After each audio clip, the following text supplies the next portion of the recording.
A paz do Senhor, povo de Deus, louvado seja o nome do Senhor, mais um Desperta Crente, receba essa palavra no poderoso nome de Jesus. Nós estamos na epístola de Tito, que Paulo escreve ao seu filho na fé, ao seu amigo, ao seu companheiro na caminhada, né? Paulo escreve essa epístola, né? Essa missiva para ele, para dar algumas direções para ele, para instruir ele, para que ele ajudasse alguns líderes que já estavam ali na igreja ali, liderando os cretenses, né? Estava ali na ilha de Creta, aonde tinha uma igreja ali fundada, né? Que muitos ali estavam adorando ao Senhor, mas havia ali no meio daquele povo pessoas que estavam introduzindo, entrando. Como a gente vai ver que a maioria das epístolas que foi escrita, Paulo, João, Pedro, Judas, eles vão, né, se opor contra esses falsos mestres, contra esses falsos líderes. E aqui ele vai escrever essa epístola a Tito, direcionando Tito a trazer lições ali espirituais para eles através da palavra, trazendo o quê? Direção, ensinando aquela liderança a ficar firme, e também ele vai mandar Tito para ali, para Tito levantar mais líderes ali, mais líderes naquela igreja. Como que são os líderes que têm que ser levantados ali? Líderes preparados para a obra do Senhor. E assim, Paulo vai dar instruções para ele, do verso 6 em diante, onde a gente conseguiu ir aqui até o verso 7 ontem. Nós vamos dar continuidade hoje, em nome de Jesus, para que a gente entenda mais um pouco as características de um líder. Um líder que é levantado para cuidar da igreja, para direcionar a igreja. Há ali uma parábola ali em Marcos, no capítulo 13, quando você lê ali do verso 32 ao verso 33 em diante, você vai ver o Senhor falar que um homem faz uma viagem e ele deixa a casa na mão do seu mordomo, e ele vai distribuir trabalhos ali para os seus servos, e quando ele voltar, ele vai pedir ao mordomo conta da casa, conta ali dos servos. Então, quem é esse mordomo?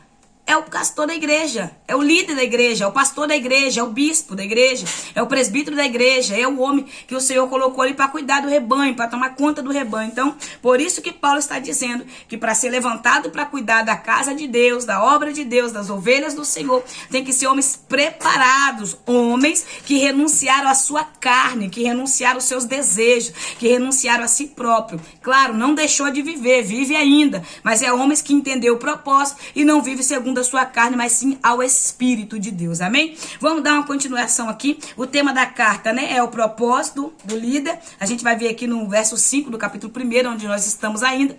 Aí você abre a tua Bíblia aí. Eu quero que você esteja lendo, porque não adianta você me acompanhar se você não lê. Então leia pra gente ficar mais um pouquinho por dentro do assunto, amém? O verso 7, Paulo está dizendo assim, ó: por ser encarregado da obra de Deus, é indispensável que o bispo seja irrepreensível, não arrogante, não briguento, não apegado ao vinho, não violento e nem dominado pela ganância.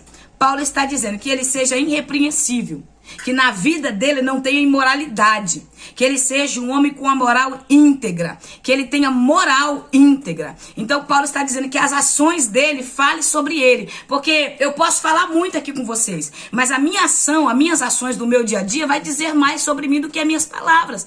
A minha forma de agir, os meus atos vai falar mais sobre mim do que as minhas palavras. Então ele está dizendo que seja irrepreensível este homem, né? Indispensável. Por que indispensável? É indispensável, ele tem que ter essas qualidades. É indispensável. O pastor, o bispo, o presbítero tem que ter essas qualidades aqui para direcionar a casa de Deus, a obra do Senhor. Olha só. Aí ele vai começar dizendo assim, ó: e que seja irrepreensível. Então vamos lá. Não arrogante. O que mais tem hoje é líder arrogante. São homens que não aceitam conselho, não ouvem eu vou usar um exemplo simples. Uma ovelha, o Senhor fala, dá uma revelação de alguma coisa para uma ovelha para entregar a ele. Arrogância, ele não recebe. Ele chegou a um nível espiritual tão grande que quando Deus vai falar com ele, não usa mais ninguém não. O próprio Deus desce, senta com ele, vê qual o momento que ele tem aquela hora para receber Deus, para poder ouvir Deus. E ali ele ouve. A arrogância já tomou conta do coração desse líder. Então quando esse homem é arrogante, ele não ouve mais ninguém, nem a Deus. Chega ao ponto que ele não ouve nem a Deus, que ele se sente a um nível de santidade tão extrema que ele já não ouve nem o próprio Deus. Então, não arrogante. O que é arrogante? Pessoas que não têm capacidade de entender que ele é falho, que ele é pecador. Arrogante, uma pessoa que não tem a humildade, uma pessoa que não sabe mais como é que falar? Se colocar no lugar do outro. Vários meios aqui vai trazer essa arrogância. Que não seja também briguento.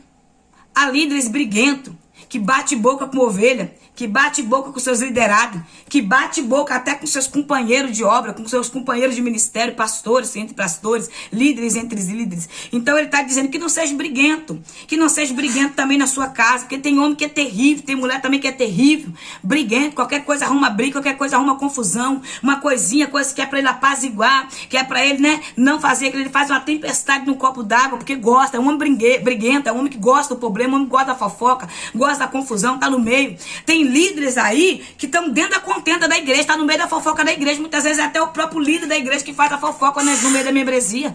Coisas terríveis nós estamos vendo acontecer. Quem são esses homens? Homens despreparados, homens que não foram levantados, trabalhados, homens que não sentaram para aprender, homens que não entenderam essa doutrina, são homens que estão liderando, que muitas vezes não conhecem nem um pouquinho a palavra de Deus para poder ensinar, quer ensinar aquilo que nem aprendeu.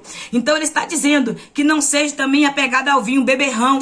Aqueles que gostam de beber, que ficam arrumando desculpa dizendo que pode beber. Aqueles que bebem, né, e instruem as ovelhas a beber também, né? Muitas lideranças estão aí tomando todos, bebendo cerveja, cachaça, bebendo tudo, dizendo que não tem problema não, que não faz mal. Então um beberrão não pode liderar. Por quê? Porque tudo é me lícito, mas nem tudo me convém. A Bíblia fala em Apocalipse que os beberrões também não entrarão no céu. É só ir lá em Apocalipse e ler. Capítulo 22, a gente vai ver do verso 11 em diante. O Senhor falar quem não entra. Feiticeiros não entrarão, idólatras não entrarão, mentirosos não entrarão, afeminados não entrarão. E aí, mentirosos não entrarão. E aí? Não pode pregar contra o pecado, não pode pregar contra a mentira, não pode pregar contra a prostituição, não pode pregar contra as várias coisas. Mas lá em Apocalipse está dizendo, é só falar o que está ali. Quem entra no céu? Então a gente precisa entender que o Senhor conta com uma geração uma geração que ele levanta santa. A santidade faz parte da igreja, irmãos, faz parte da igreja. Não arrogante, não briguento, não apegado ao vinho, não beberrão, não violento, homens que lideram até a igreja, mas espanca a mulher em casa, homens que lideram a igreja e espanca seus filhos em casa. Há muitos casos de pessoas que na igreja é uma benção, sobe no altar, senta, levanta a mão, adora, aí quem olha assim fala, oh, meu Deus, que homem santo, meu Deus, que pastor abençoado, mas em casa desce o cacete da mulher, ó, lava a mão em cima da mulher, bate na mulher, espanca a mulher. E aí? Ele é muito bonzinho na igreja, mas em casa, eu lembro de uma frase que eu vi no início da minha caminhada, que falava assim, na igreja é um santo, mas em casa é um demônio. Então tem Satanás dentro da igreja. Tem Satanás dentro da igreja. É aqueles que dentro da igreja parece até que é santo, com um terno bonito, uma Bíblia de todo tamanho, que às vezes é tão desse tamanho, carrega, mas não lê uma folha, não lê um versículo, não entende nada. Ou às vezes usa um versículo só isolado para poder ir arrotar suas heresias, aquilo que fala que não vive. Então muitas vezes a gente está vendo isso acontecer. E Paulo está instruindo Tito. Paulo está instruindo ele. Observa a vida desse líder. Observa a vida deste homem. Observa a vida deste homem, se ele não é um homem violento. Procura saber se ele não é espancador de mulher. Procura saber se ele não é espancador de filho. Procura saber se ele também não é espancador de ovelha. Porque tem alguns líderes aí, não sei se hoje em dia acontece, mas a gente já ouviu testemunho de pastores que bateu em membro, né? E hoje não está diferente, tem com certeza. Possa ser que não chegou até o meu ouvido ou até o seu ouvido, mas isso acontece. Porque por isso que está escrito na Bíblia, que ele não seja um homem violento em todas as áreas, um homem que não sabe conversar, um homem que não tem mansidão. Aí ele continua dizendo, um homem que não seja violento, que não seja apegado ao vinho, que não seja violento, que tenha domínio próprio e que não seja dominado pela ganância. Nem dominado pela ganância, porque a pessoa quando é dominada pela ganância, meu irmão, o trabalho dele não é almas, o trabalho dele é dinheiro. Então ele começa a alargar a tenda. Como? Alargar a tenda? Não, alargar a tenda é deixar à vontade o povo. Não é largar a tenda de crescimento de igreja, não, de crescimento de ministério, não. É largar a tenda, tudo pode, entra aí, fica como quiser, o negócio é dizimar todo mês, ofertar todo mês, o negócio é quem dá mais. É isso que está acontecendo. Não é pra gente se escandalizar aqui. É pra gente entender que isso está escrito e acontece. Se Paulo deixou escrito aqui pra Timóteo, explicando a Timóteo como que seria a característica do líder, que dessa forma que não daria pra liderar, é porque ele tá dizendo pra mim e pra você que teria dessa forma hoje. Se lá tinha, por que hoje não tem? Então a gente precisa entender, irmão. Aí vem pessoas que ficam escandalizadas. Ah, eu tô escandalizada, eu prefiro ficar em casa. Aí aqui em casa também eu vou pro céu. Não, meu irmão. Desigrejados não vai pro céu. Em Hebreus está escrito, não deixeis de congregar. Então, se você está dentro de casa, infelizmente, eu sempre te dizer, a igreja de Jesus é um corpo, e o corpo tem que estar unido. Um membro fora do corpo, ele é fantasma, ele apodrece. Não existe desigrejado. Aí, porque desses escândalos, dessas coisas que estão acontecendo, muita gente está dizendo que prefere ficar em casa. Mas eu prefiro ficar em Cristo. Em Cristo, porque nem todo mundo que está na igreja é igreja, nem todo mundo que está no ambiente espiritual é espiritual, então não se engane. Então vamos lá, aí ele vai continuar falando, não pode ser dada a ganância. A gente vai ver que quando Paulo escreve a Timóteo na primeira epístola, no capítulo 4, ele vai falar que o amor ao dinheiro é a raiz de todos os males. Ele não está dizendo que ter dinheiro não é pecado, não. Ele não está dizendo que o dinheiro é pecado, ele está dizendo que o amor ao dinheiro é a raiz de todo mal. Se eu sou dominada pelo dinheiro, se eu sou dominada pela ganância, ali está a minha ruína. Onde está o seu tesouro, ali está o teu coração. Ali está a ruína do homem. Quando o homem é dominado pelo dinheiro, quando o homem é dominado pela ganância, meu amor, ele vende tudo que ele puder, ele vende tudo. Principalmente o ministério que foi confiado a ele. Por que nós vemos pessoas que começam tão bem, que começam na direção certa, pregadores que começam com tanta humildade, pregadores que não cobram para pregar, mas vai por amor à obra, independente daquele liderança que chamou ele é avarento ou não, porque tem liderança que é avarenta, não tem coragem de dar 10 reais para ajudar na gasolina, porque eles acham que carro anda com água, entendeu? Eles acham que a pessoa que vai não tem gasto com ônibus, não tem gasto com Uber, acha que porque vai de bicicleta não precisa, talvez na sua casa não falte nada. Então são pessoas avarentas que não abençoam a vida do pregador. Claro, nós vivemos isso aí, eu cansei de viver isso aí, vivo isso até hoje, entendeu? Mas a gente tem que entender uma coisa, a obra do Senhor, a palavra de Deus não é para ser vendida, irmãos, não é. Não pode ser vendida a palavra de Deus. Claro, se você estuda, você cresce ali no ministério, você se torna um teólogo, com certeza, você vai ensinar os seus estudos, você vai cobrar, tudo bem. Mas agora você subir no altar para pregar, dando valor, estipulando valor à mensagem. Uma mensagem que você vai levar 1 hora, 45 minutos, no mais assim 1h20, né? Isso é se o Espírito estiver usando, né? Se não for o Espírito da carne mesmo, só gritaria mesmo, pega, abraça seu irmão, coloca a mão no seu irmão. Se não for isso, entendeu? Se for pelo Espírito mesmo, pela misericórdia, que pelo Espírito, pela misericórdia, o Senhor ainda usa essas pessoas. Só que o fato de Deus usar não significa que elas serão salvas. Aprenda isso. A Bíblia nos fala no Evangelho de Jesus, não consigo lembrar se é Mateus ou se é em Lucas, que está escrito. Mas o Senhor fala que naquele grande dia, muitos vão dizer, Senhor, em teu nome eu preguei, em teu nome eu profetizei, em teu nome eu expulsei demônio. Quem são essas pessoas que vão dizer isso para o Senhor? Pregadores, pastores, missionários, missionárias, líderes, bispo, diáconos, presbíteros. Essas são as pessoas. Crentes que começou a louvar e parou, crentes que começou a pregar e parou. Essas são as pessoas que vão chegar diante do Senhor e dizer isso. Então é isso que o Senhor está dizendo, ele usa pela graça e a misericórdia dele. O fato dele usar essas pessoas que estão brincando, essas pessoas que estão prostituindo, não significa que eles vão para o céu, meu irmão. Você está entendendo? O céu é para santo. A oportunidade é aqui. Eu posso até aceitar, dizer não a Jesus aqui. Só que naquele grande dia, todo joelho vai se dobrar e toda língua vai confessar. Se hoje eu não quero me dobrar, se hoje eu não quero confessar, naquele grande dia, querendo ou não, vai acontecer isso. Ele é o Rei dos Reis, o Senhor dos Senhores. Então é isso que a gente precisa entender. Foque na sua salvação, foque na sua vida em santidade. Continue buscando ao Senhor e viva os princípios da palavra. Amém? Claro que nós não vamos se calar perante o pecado, não vamos ficar calados vendo as coisas erradas acontecer. A igreja de Jesus está aqui para batalhar pela fé, para batalhar pelo evangelho. Ninguém está aqui para defender a Deus, porque até então nós não defendemos Deus, nós defendemos o evangelho, a palavra. Amém? Então vamos lá. Aí ele vai dando continuidade no verso 8 e vai dizer assim, ao contrário, é preciso que ele seja hospitaleiro, amigo do bem, pessoas que não ficam a favor do que é errado. Nós estamos vendo aí, na eleição, que a gente mais viu foi pessoas do lado errado. Não que eu tô aqui para defender partido, porque eu creio que o voto da pessoa, ela dá para quem ele quiser. Mas eu sendo uma pessoa que defenda a palavra de Deus, que defenda o evangelho, que defenda o que é certo, eu jamais vou votar numa pessoa que vai contra os meus princípios da palavra, que vai contra o princípio da palavra de Deus. Eu nunca vou dar meu voto para uma pessoa que vai contra as verdades da palavra de Deus. Eu, como uma cristã, uma serva de Deus, eu nunca vou votar numa pessoa que ataca o evangelho, que ataca ataca bebês na barriga, que ataca a família, que tenta destruir, descaracterizar a família que nasceu no coração de Deus. Então jamais eu dou meu voto a uma pessoa que vai contra a palavra, que vai bate de frente contra a palavra do Senhor, distorce tudo que é verdade. Então a gente tem que rever essas coisas, porque se você é um servo do Senhor, seja fiel. Você é amigo do bem.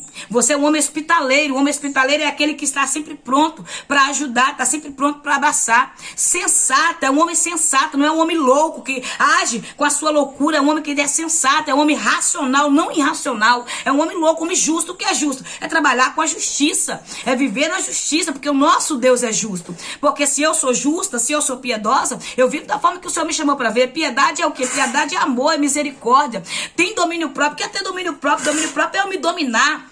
Um líder, ele tem que ser equilibrado. Um líder, ele tem que ser dominado pelo Espírito. Porque pra gente liderar, nós vamos ser afrontados. Pra gente liderar, nós vamos ser humilhados, traídos, chacoteados. Nós vamos passar a perna, vamos enganar. Muitas pessoas que não têm caráter vão fazer isso, vai entristecer, vai fazer de tudo para que as pessoas percam o seu equilíbrio. Então, um líder espiritual, ele tem que ter o quê? Domínio próprio. Ele tem que dominar a carne dele, ele tem que dominar, ele não tem que bater boca, ele tem que ter domínio próprio, ele tem que pensar antes de falar. Provérbios vai nos dizer que um louco, quando se cala, ele é tido como sábio. Um louco, quando se cala, ele é tido como sábio. Então, muitas vezes, a gente tem que se calar, né? Mesmo em meio à situação que você quer falar. O verso 9, apegue-se firmemente à fiel palavra, da forma como foi ministrada, a fim de que seja capaz tanto de encorajar os crentes na sã doutrina, quanto de convencer os que se opõem a ela. Eu preciso estar fielmente na palavra, eu preciso estar ali dentro da palavra, o que foi ministrado, Ele está dizendo, Timóteo, continue firme dentro da palavra que foi ministrada, que foi te ensinar, seja fiel, da forma que você aprendeu comigo, porque ele está dizendo, eu ensinei a sã doutrina, a fim de que você seja capaz de encorajar os crentes a permanecer e se manter fiel, e a também fazer com que aqueles que estão se opondo contra a palavra de Deus venham a ser convencidos que a verdade do Senhor é a palavra. Ele está dizendo, esses judaizantes que estão entrando, se introduzindo dentro da igreja, distorcendo a verdade, se infiltrando sorrateiramente e tentando distorcer a palavra para que eles acreditem que eles têm que se circuncidar primeiro para depois ser salvo, que era isso que estava acontecendo, que nós vamos ver ali em Atos dos Apóstolos, no capítulo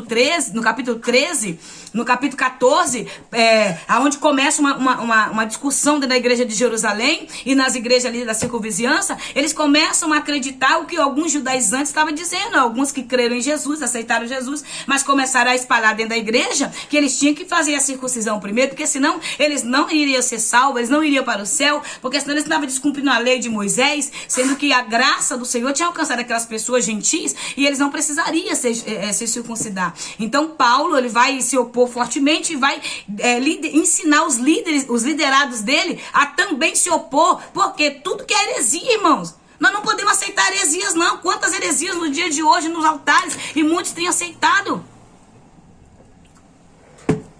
Tem gente que é muito bom na revelação, mas não tem Bíblia, não tem palavra. Tem gente que é muito bom de pular, gritar, entregar a revelação, falar que Deus vai dar, mas não tem palavra, não tem uma base bíblica, não tem um fundamento. Então Paulo está dizendo, apegue-se, agarre as escrituras, fadiga a tua carne, leia, busque o conhecimento, estude. Para quê? Para que você seja capaz de manter aqueles que estão crentes permanecendo crente. E aqueles que estão se opondo à verdade, você possa convencer eles da verdade e eles possam entregar a vida para Jesus. Verso 10, ele está dizendo, porquanto há muitos insubmissos, que não passam de tagarelas e ludibriadores, principalmente os do grupo da circuncisão, que são os judaizantes. Então são pessoas tagarelas, pessoas insubmissas. Irmãos, vamos ser bem honestos, vamos ser bem sinceros, já vou encerrar já. Nós estamos vendo cantores e pregadores para tudo quanto é lado. Nós estamos vendo aí a profeta, que agora assim, profeta não sei quem, para tudo quanto é lado. Mas aí vai procurar saber qual é o ministério que ele congrega, quem é o pastor dele. Vai procurar saber desse cantor, desse que tá aí pra lá e pra cá, de avião, isso aí, cantando lá, cantando. Vai saber quem é a liderança dele, quem é que ungiu, cadê a carta dele, a carta de recomendação, qual é o ministério que ele congrega, cadê quem é o pastor, quem é o líder que tá sobre ele. Vai procurar saber. Nem tem às vezes. São só tagarelas que estão aproveitando pessoas insubmissas, que não devem submissão a ninguém. Que roda por aí tudo, mas não tem um pastor, não tem uma liderança. Roda por aí tudo, não tem uma carteirinha de membro, não faz parte de nenhuma igreja, de nenhum ministério.